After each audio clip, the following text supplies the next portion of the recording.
Dit merci au Comité national olympique représenté ici par son président et son vice-président, aux membres du comité exécutif de la Fédération guinéenne de football présents, au cadre du ministère de la Jeunesse et des Sports ici présents et à l'ensemble des journalistes qui ont fait le déplacement. Vous savez que le football, c'est la clameur publique. Évidemment, dans sa gouvernance, les 15 ou 20 dernières années, nous avons connu une instabilité institutionnelle connue de tous. Cette instabilité institutionnelle est toujours due à des questions de gouvernance.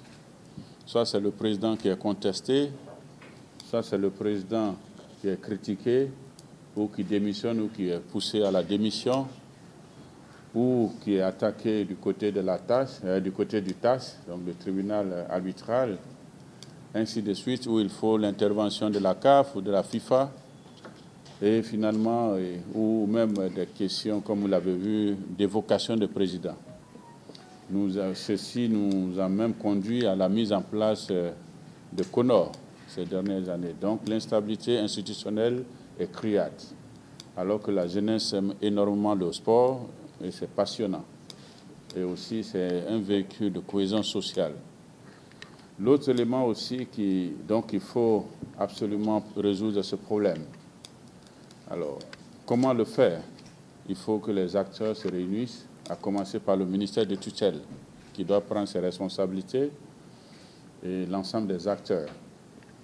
Pour résoudre ce problème institutionnel, l'ensemble des acteurs du football et du sport en général se sont mis ensemble pour se donner une loi. Parce que depuis notre indépendance, il n'y avait pas de loi sur le sport. Personne n'avait aucune référence. Même la Fédération guinéenne de football, les autres fédérations n'ont jamais eu d'agrément parce qu'il n'y avait pas une loi sur le sport.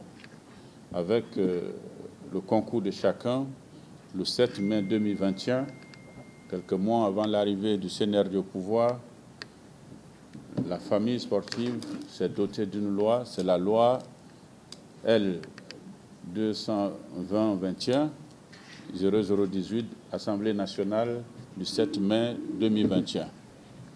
Et cette loi est si importante pour la famille sportive que c'est notre Bible. Donc l'ensemble des acteurs se sont retrouvés pour dire, après l'arrivée du CNRD, qu'il faut donc appliquer cette loi. Il faut des tests d'application, mais aussi il faut mettre à jour l'ensemble des fédérations. Et cette loi nous dit, pour une discipline, il faut une seule fédération. Et chaque fédération doit avoir un seul président ou une seule présidente, pas deux. Pas de bicéphalisme. C'est clair et net. Et cette loi aussi nous oblige à couvrir tout le territoire à l'échelle nationale. Alors, donc c'est face à ces défis que la Fédération guinéenne de football a donc bénéficié depuis le 28 mars 2023, évidemment, d'un agrément pour 2 ans, le temps pour eux de se conformer, de se mettre à jour, de se mettre en conformité avec cette loi. Et avec une période moratoire de 3 ans, de 3 mois. Voilà. 3 mois. Mais 3 mois ne veut pas dire que si c'est expiré, ce n'est pas expiré. Si votre passeport est expiré, on vous donne 3 mois, ça veut dire que vous pouvez vous promener. Quand le policier te trouve, il va te pardonner. Mais tu ne peux pas faire une transaction bancaire ni voyager. Et c'est pour cela, nous, en tant que représentants de l'État, nous avons demandé à ce que les statuts de la fédération et les actes de la fédération soient en conformité avec la loi 018. Et à l'intérieur de l'association, ils se sont réunis le 8, ils ont pris des décisions que nous ne jugeons pas. Parce que pour nous, à partir du 28, nous pensons déjà qu'ils étaient déjà dans l'inégalité C'est pour ça que nous ne jugeons pas leurs actes et nous avons quand même décidé de les retrouver pour que pendant la période moratoire, quelles sont les activités que nous allons mener ensemble pour que le football se mette en règle et que nous résolvons le problème de la gouvernance qui a été évoqué par non seulement les acteurs, mais aussi par l'État qui trouve qu'elle ne soit pas conforme. Donc ça veut dire que l'État, cette fois-ci, demande à ce que les statuts soient conformes aux lois et les membres statutaires demandent aussi à ceux qui ont des réserves. C'est pour cela qu'on s'est retrouvés ici. Mais aussi, il y a eu des plaintes partout.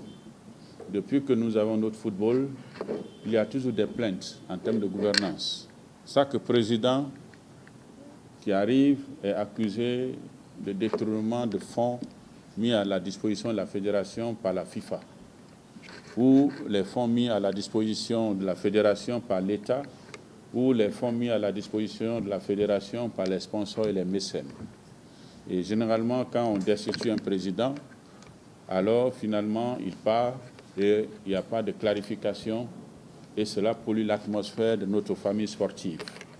Donc nous avons aussi décidé que cette question soit réglée et que s'il y a des plaintes et que nous ayons absolument des audits et que cela soit traité pour ne pas que notre famille sportive soit considérée toujours comme évidemment un monde corrompu dans cet environnement. Donc c'est face donc à ces défis que nous avons voulu nous retrouver après avoir consulté nos associations de manière informelle parce que c'est d'abord une affaire interne guinéo-guinéenne. C'est une affaire d'une association à son sein régie par des tests et qui décide de ce qu'ils veulent faire, mais aussi leur relation avec l'État en termes de respect de loi. C'est donc cela qui a été le but de notre rencontre ici. Donc nous avons pris 5 résolutions que nous allons vous lire pour nous, qui va nous permettre de sortir de crise. Et parmi ces résolutions, il y a l'unanimité sur tous les points, sauf le 5e point pour lequel, évidemment, membres du commerce, parce que nous nous retrouvons toujours dans la situation du 28 mars. Et donc, le président Bouba a mis une réserve sur ce point, le temps pour lui de consulter.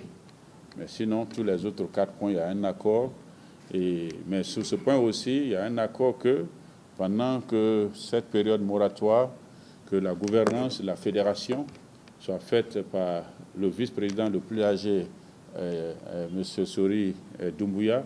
Pendant cette période, il n'y a pas d'ambiguïté sur ces questions, mais c'est juste la formulation, évidemment, que le président voudrait bien voir. Mais il est d'accord sur le principe que nous arrivons à gérer et que nous, gouvernement, aussi, nous avons donc accepté que les activités soient libérées et que la fédération fonctionne normalement jusqu'au 27 juin, le temps pour nous de régler les 5 points qui seront cités par, évidemment, l'un des membres du commerce. Sur ce, je vous remercie.